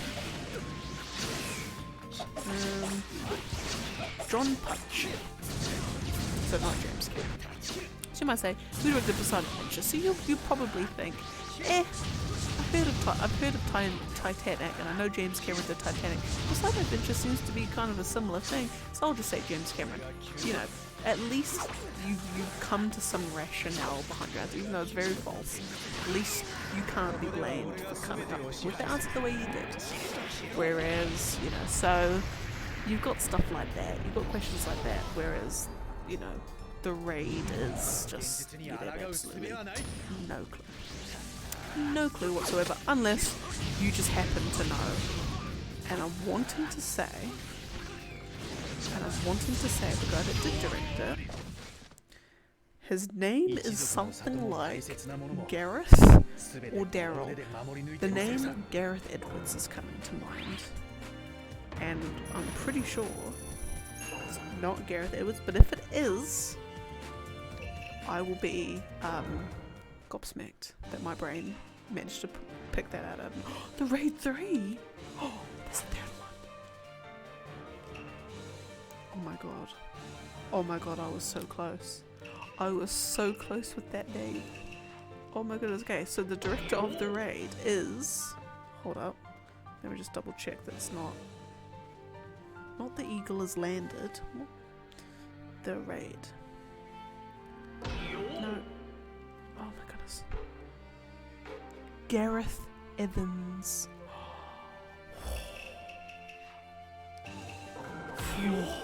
I was so close. Who is Gareth Edwards? Why am I thinking of that name? Oh, Gareth Edwards is... Oh goodness. Oh, Gareth Edwards was also a British filmmaker. Well, look at that. What did he do? Monsters. Oh, he did Rogue One. Oh, he did Godzilla. He's done other things. Oh, don't do The Last Jedi.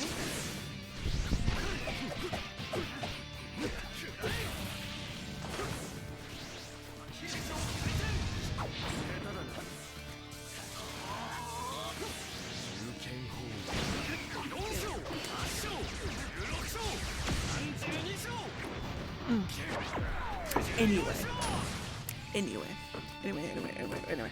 So yeah, so quiz writing is a perfect balancing act between what categories of questions you include, what types of questions you include. You have like fully visual ones where they have to like memorize, memory test, to watch a clip and then it asks something about something that happened in the clip.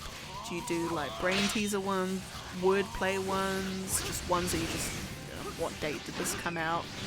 What is 10 divided by 2, those sorts of ones.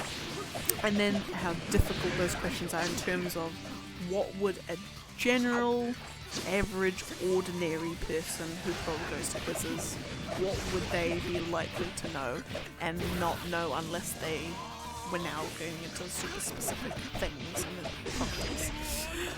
Anyway, so it's perfect balancing between all of that. And I gave it a good crack when I was 17.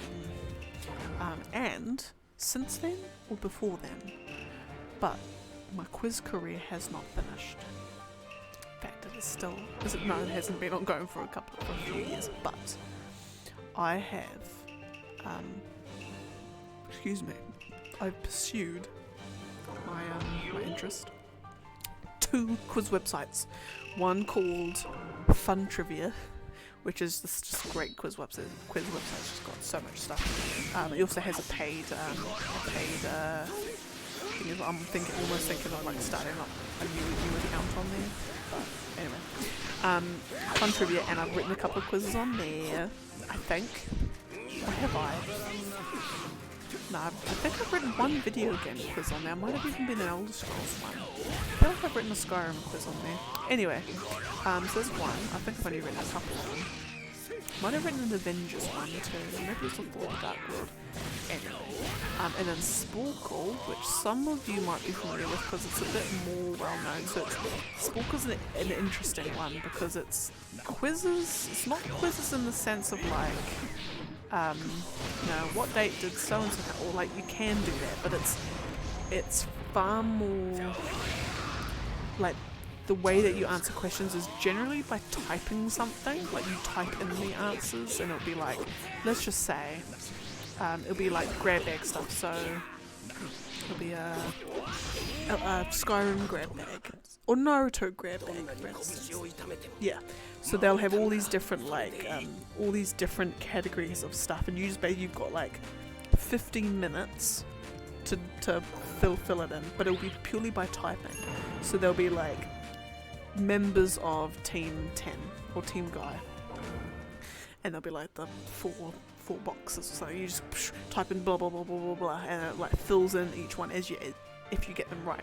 You can do them in any order. Some quiz people, people who set up the quizzes decide to do it that you have to enter in order, so you can't really progress if you don't know one, but generally on those grab bag ones they'll do it, enter in whatever. So they'll have like all the members of that, they'll have chakra elements, they'll have members of the Akatsuki, what's the one? Village names, ninja ranks, something like that. So like Skyrim, for example, dragon shouts, factions that you can join, unique dragon names, like the names of the holes, that sort of thing. So they'll do that, and then they'll have some other quiz formats where you can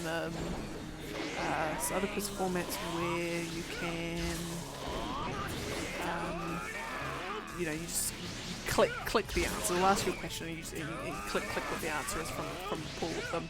So all those sorts. So I've written a few on there. Some I'm very proud of. Some I've got very highly rated as well. Are they highly rated?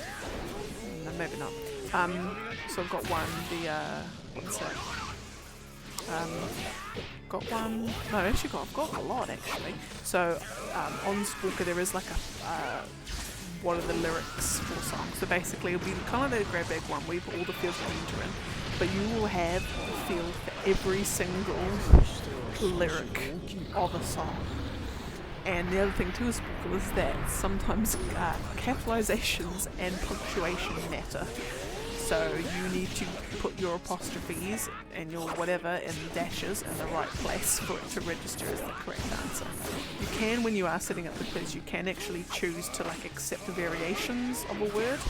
You know, so if it's weir or could've as a word, you could accept the one with the apostrophe. You could also accept it without the apostrophe. So it's up to you. But anyway, I've done a whole bunch of what are the lyrics to some of my the songs that I was listening to at the time. A whole bunch of Iron Maiden songs and Dragonland songs. So I got all that. I've done a couple of follow that line from the Avengers. So it'll be like, you know, they'll have all of these little options you could choose from, and then, you know, say the line at the top, and then you have to click which one is the line that follows that, and then, you know, when you click it, then that answer's now grayed out, you can't use it. So then the next question, then you basically keep picking until you're done. So there's that. I've done one of those, which was very successful, might I add. 4 out of 5 stars, but I haven't been that. I wrote that, God knows how many years ago, 2013, something like that, 2014. And then I've done a couple of grab bags. I've done an Okami grab bag, and I've done a Dragon Quest 8 grab bag, and I'm pretty sure I've done another one as well. Could be wrong. Yeah, so if you're ever on Sporkle, check out the Frizzyninja quizzes for a good time. Yeah. And then those, obviously, it's not a pub quiz that is being, you know, people are competing for actual. So I can be a bit more, what's the word? A bit freer in the questions I ask. I'm not feeling, oh god, is this too difficult? You know, Spork, I'm gonna make this super hard. Because then the thing is, like, it can be rated, so it'll be rated as hard or super hard, or I think. Maybe that's the fun trivia one. Anyway.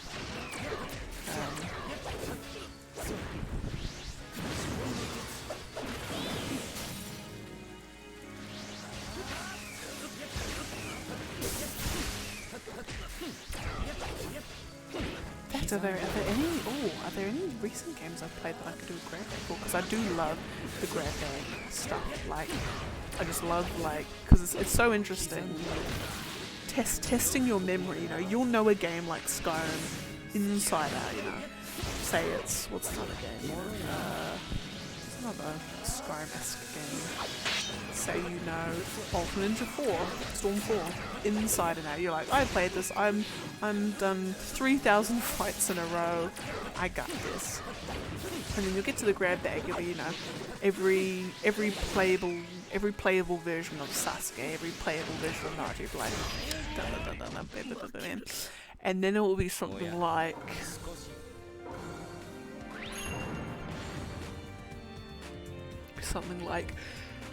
Every customizable aspect of a character. Poorly worded, but you know what I mean. And so obviously there's the the cut an image when you do an ultimate. There's the line that they say at the beginning or at the end. No, at the end of a fight, there's the line they say. There's the substitution jutsu thing, you know, it'll be stuff like that. So then you'll be entering it out, and then there'll be like one gap on the list, and you're just like, wait, there's one more that I've missed? Like, what could there possibly be? And you'll just be sitting there for like minutes at a time. You're just like, what is this? How could I have missed something? Like, I'm pretty sure I've remembered everything. And then just that moment when you know, because you're on all sport quizzes are timed. I think you can have a max 20 minutes for a quiz. Time that you can, and the person who sets the quiz can set what time. So you can be an absolute douchebag and say, right, you've got to fill in 200 answers, but you've only got 5 minutes to do it. So it really then becomes a how fast can you type? Because again, you've got to type all these out.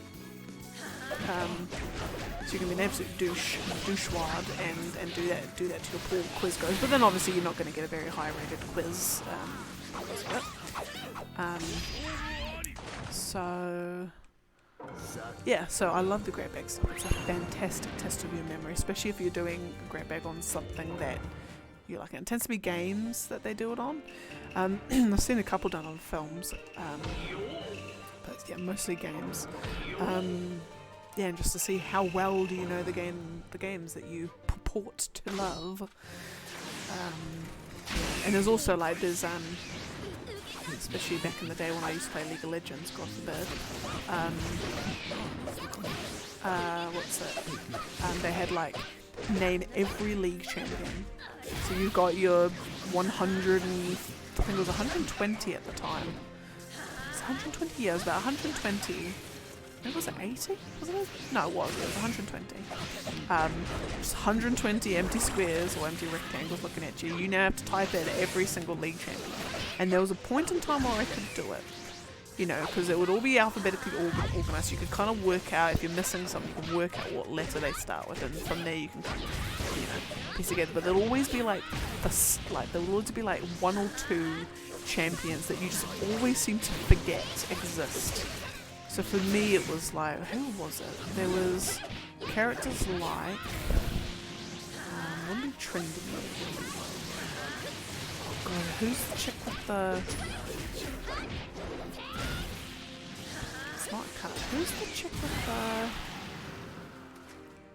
With like the little she's an ADC, or maybe even a mid.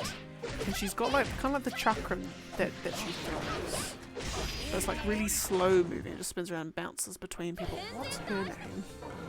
It's been so long, that it gets me years, absolute years since I've played it.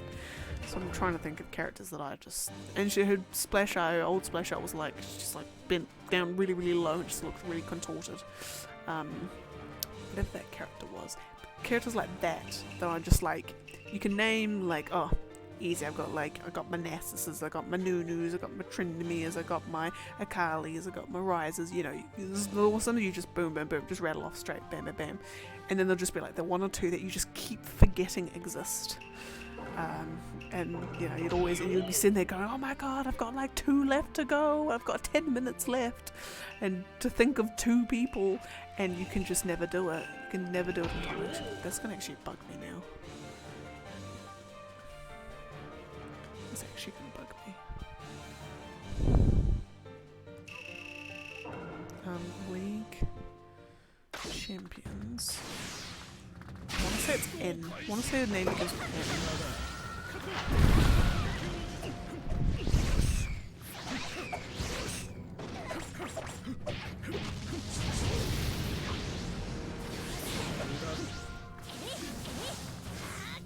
Was it S? Is it S? The name begins with S. I feel like the name actually begins with S.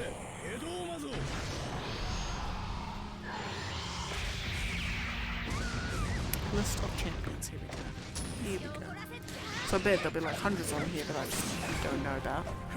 I couldn't even tell you the last champion who came out that I know about. I think maybe Kane, is there one called Kane? Like I said, I think the last time I played League probably would have been around the time that Ilaoi came out. It would have been around that era. Alistair, Amumu.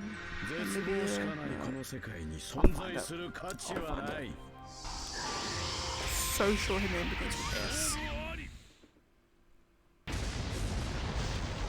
Samira? No. Seraphine? No. Set? Who the hell's Set? Set the balls. Severe. Severe? Severe? That's the one I'm thinking of. Is it Neville? I was looking and thinking about N's. Thought she was naming it N for some reason. So no, so stuff like that. But anyway, all a very long way of saying, if you like that sort of thing, Sporkle is your friend. Which reminds me, I actually got an email from Sporkle that says we miss you. Come back and do some quizzes on us next time. It's now for bad, so I might do some grabs to see if there's any new grab bags. Maybe there's a grab bag I can write up. So you need to think of a game that I've played recently and is good for grab bags. Because there's certain games that just like just aren't the best for grab bag stuff. And there'll be things like Naruto games. Things like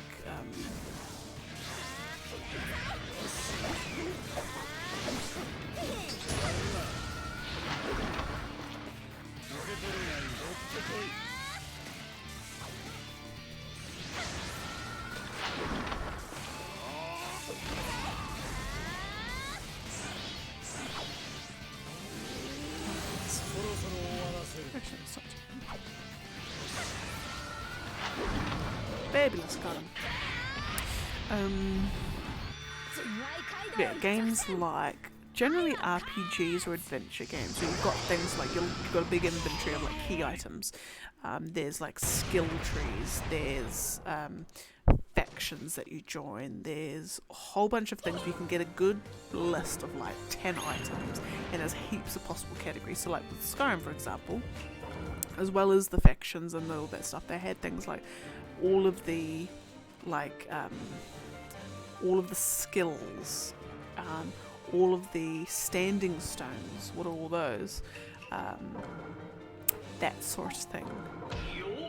So there's like, it was just like perfectly ripe for a grab bag kind of situation.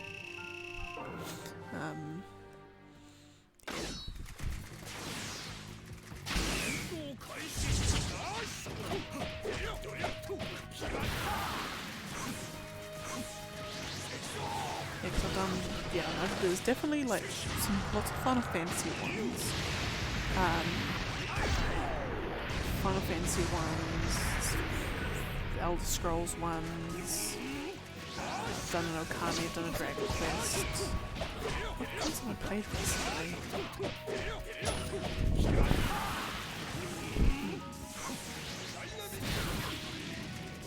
Because I know that like a lot of the video game stuff on, a lot of the video game quizzes on Sporkle are very like, it's all like board game stuff. Like, when you go to the gaming section of Sporkle's, it's heavily board games and heavily like Mario stuff. It's not really any more particular than that. So I like to be the voice in the dark, the light in the dark for more specialised quizzes for those. They're not obscure games either. And then you've got quizzes that are just repeats of each other because of the style of quiz that you have to use. It's very not limiting in how you do it, but like there's certain questions that you can't really ask unless you're getting really creative in how you're presenting it. So you can't ask for Naruto, for example, who did Sasuke fight on the Samurai Bridge in the Kage-sama arc? You know, you can't ask that question and then someone's got to type in Darui, or no, Danzo. You know, you'd have to get them to pick from a list of characters. You know, in a sea of other characters. It's essentially like a optional choice. You know, give them a list of options to choose from. You know, and you can't just ask it. I mean, you could ask it as a one-off actually, but just if you're on Sporkle, you kind of you'll know what I mean by just the format isn't conducive to those sorts of questions. So obviously, so like you'll get a lot of like people just, in my opinion, could put more effort into this quiz. So you get like Final Fantasy X. You look for any Final Fantasy X quiz, and you will get about 50 quizzes that are all like, who are the Aeons in varying different degrees of how it's presented, but like, you know, it's over in 30 seconds. If you can type in every Aeon in 30 seconds, then that quiz is now done.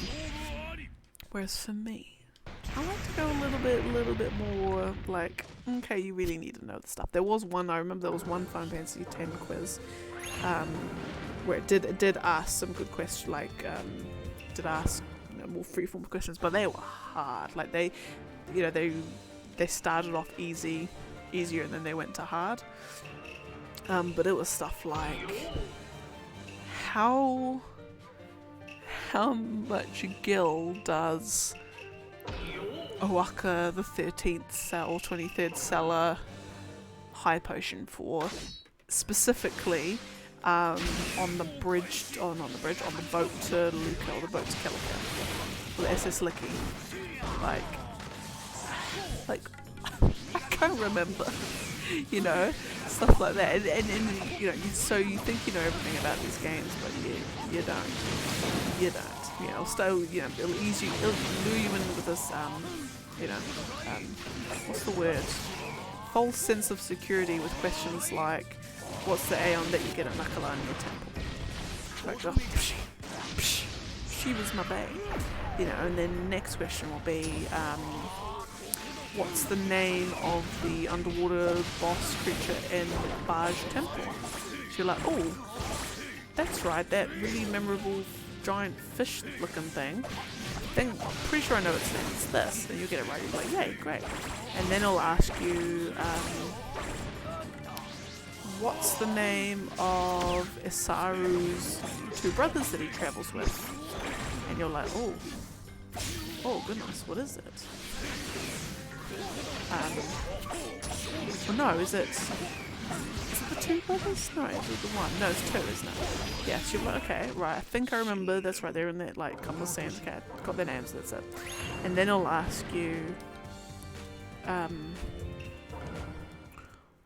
what is, like, the rare creature, or the rare encounter in the, actually no, there's a couple in the Calmlands. You know, in which region do you come across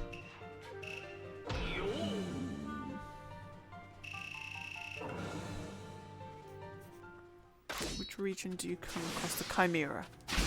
So now you've got to remember what the Chimera is, and then you've got to remember where you fought it, if you even did, because, you know, Final Fantasy X being a random encounter game, there's a slim but still possible chance that you never actually fought a Chimera in Macalania Forest. Or is it Chimera Brain in Macalania Forest? Anyway, you get the gist. So you're like, okay, it's getting a little bit much, and then suddenly you ask that Owaka the 23rd question, you're like, whoa, okay, I don't even remember. So then, by some, you know, put, I don't know, 150 gil. By sheer lucky, you know, you get it, great, that's, you know, survived another day, and I've got one question, you know, two questions left on this quiz. You know, what do I do? And they say, what is the name of the monster arena creation that gets unlocked after you fight 10 of it, to capture 10 of every creature in, what's a good one, in Cenobia Desert. After all I know, I hardly even touched the monster arena beyond what you had to. Or even then, you don't actually have to. So, no idea. Couldn't even tell you. Could not tell you in a million years. So, let's just say you come up with, like, okay, well, I'll rack through my brain of all the Final Fantasy super bosses and weird, unique creatures that they've had, because they, you know, it being a franchise with recurring elements, they tend to reuse names for things. So let's just say by some fluke you get it right. I don't know, you put in, I know Shinryu's not the answer, but something like Shinryu, you get it. Okay, cool, that's great. I'm on to the final question, let's go. And it will say, how much HP do the U Pagodas have in the final fight with Braska's final Aeon? Could not tell me. Or it would be something like, what is the total HP of Unileska's second form?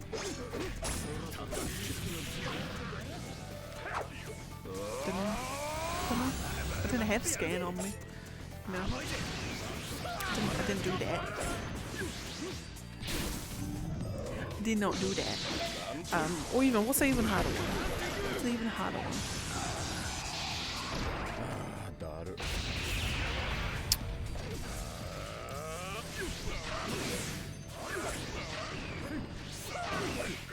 What's a hard one? Oh, this would be a goof. In the Bevel Cloister Trials, what is the minimum number of times you have to ride on your little elevator between like hard stable platforms? It's the minimum number of times you have to jump on that little moving platform to reach the end. And to reach the end, and also have done the Orb of Destruction thing to unlock the Spirit Lance or whatever. No, not Spirit Lance. Whatever. If I could even remember. I don't even remember. Like, like, how would you know that unless you just had this insane photo and videographic memory? Speed. So anyway. So I know this. Some people on Sporkle write those quizzes, and to be honest, good on them, because the world is in need of hardcore quiz peeps. But at the same time, how someone can get 10 out of 10 on those quizzes first try without looking escapes me. They are magical people, and I want to meet them and know how their brain works.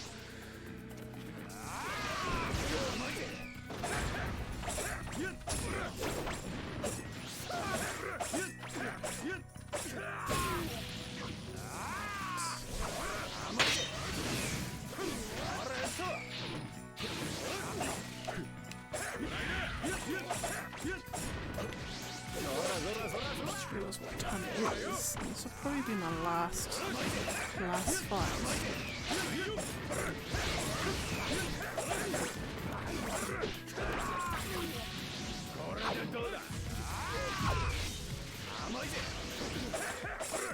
That was okie dokie. Hokey pokey. Oh, we left on a nice clean number as well, which we should hopefully on Sunday be able to beat. Or not beat.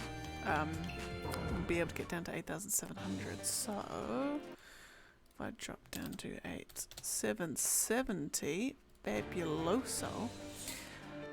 Cool. So what I'll do is I will leave it here for today. Tomorrow we'll be streaming tomorrow back onto the Outer Wilds. Will I have another heart attack? Possibly. Most likely. We won't be going to Dark Bramble, I can tell you that much. That is being saved for lucky last, because I know what awaits me there, and I'm mentally preparing myself for that first. I need to not be scared of black holes. If I cannot be scared of the black hole, or even if I can get to the core of Giant's Deep, would even be an absolute miracle, because oh my goodness. Am I going to be tackling Giant's Deep next? Oh, I don't know. We'll see. Anyway, so that's tomorrow. Saturday will be something. And Sunday will be Naruto Day 37. Goodness gracious. Next week will be slightly different, because I'm going to be on a little bit of a vacation from Wednesday through to the Sunday, so probably won't be streaming on those days, but I'll see if I can do some little streams, maybe Monday, Tuesday possibly, but I'll let y'all know anyway. So thank you very, very, very much for joining me. I hope you've had a fabulous morning, afternoon, or night, wherever in the world you so may be, and I will catch y'all in the next one. Bye.